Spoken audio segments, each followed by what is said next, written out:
连小猫咪都没有想到，一只小鸭子居然粘上了它。出了一趟门，就领回家了一只小鸭子。小鸭子时时刻刻跟在小猫咪的身后，似乎把它当成了自己的妈妈。小猫咪自己都不明白这到底是怎么一回事。它去哪儿，小鸭子就一直跟着它。如果没有小猫咪的地方，你肯定找不到小鸭子。但是一旦小猫咪出现，小鸭子就在它几步远。说这只小鸭子粘小猫咪粘得过分，就好像真的是把它当成了自己的妈妈一样。但是作为一只小猫咪，它真的不想多一个这样的孩子呀。作为一只小猫咪，它还没有长大，还没有成年，自己都还只是一个孩子。小鸭子在旁边看着小猫咪玩耍，怎么都参与不进去。而小猫咪看到孤零零的小鸭子，实在有一点不好意思，停下来默默地看了一会儿。那一会儿的功夫之后，又再次玩了起来。小鸭子在旁边只是在小猫咪的周围，如果小猫咪跑开了，它会立马跟上去。此时的小猫咪停了下来，疑问地看着小鸭子，也终于意识到管它去哪儿，小鸭子肯定跟到哪儿。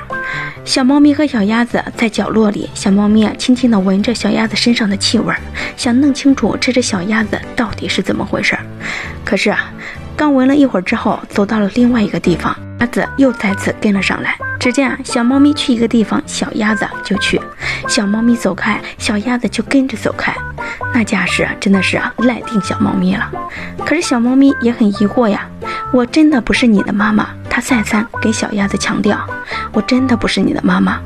当小猫咪来到柜子旁时，小鸭子也跟了上去。只见小猫咪调皮捣蛋，用自己的小爪子扒拉一下，小鸭子就被它从这上面给扒拉了下去。就算是如此，小鸭子也没有放弃跟着小猫咪的打算。只见小猫咪来到了另外一边，小鸭子也跟了上去。鸭子就在旁边默默地看着小猫咪，似乎在小猫咪身边它能感觉到更多的安全感。此时的小猫咪都疑惑了，我都这样对你了，难道你还不愿意离开自己的身边吗？它郑重地告诉小鸭子，我只是一只猫咪，并不是你的妈妈。这小鸭子却不回答，只默默地跟着小猫咪。此时的小猫咪还是一只玩心很重的小猫咪，看到小鸭子在面前，默默地和小鸭子玩了起来。只见小猫咪用自己的爪子在地上扒拉着小鸭子的爪子，看似好奇极了。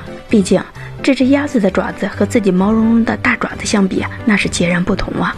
接下来腻了的小猫咪开始把注意力转移到了其他的地方。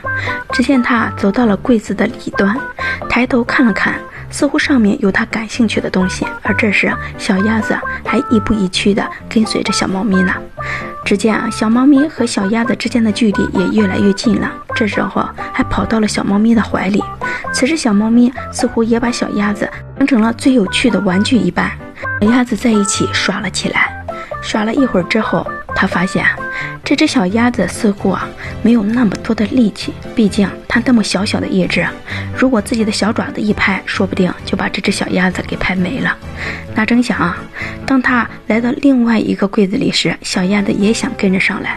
小猫咪就这样爪子一挥，小鸭子就从上面掉了下去。接着它又跑到了另外一边，就好像是小猫咪和小鸭子在玩着捉迷藏一样。时的小猫咪正是玩性大发，可是它不知道的是小鸭子已经昏昏欲睡了。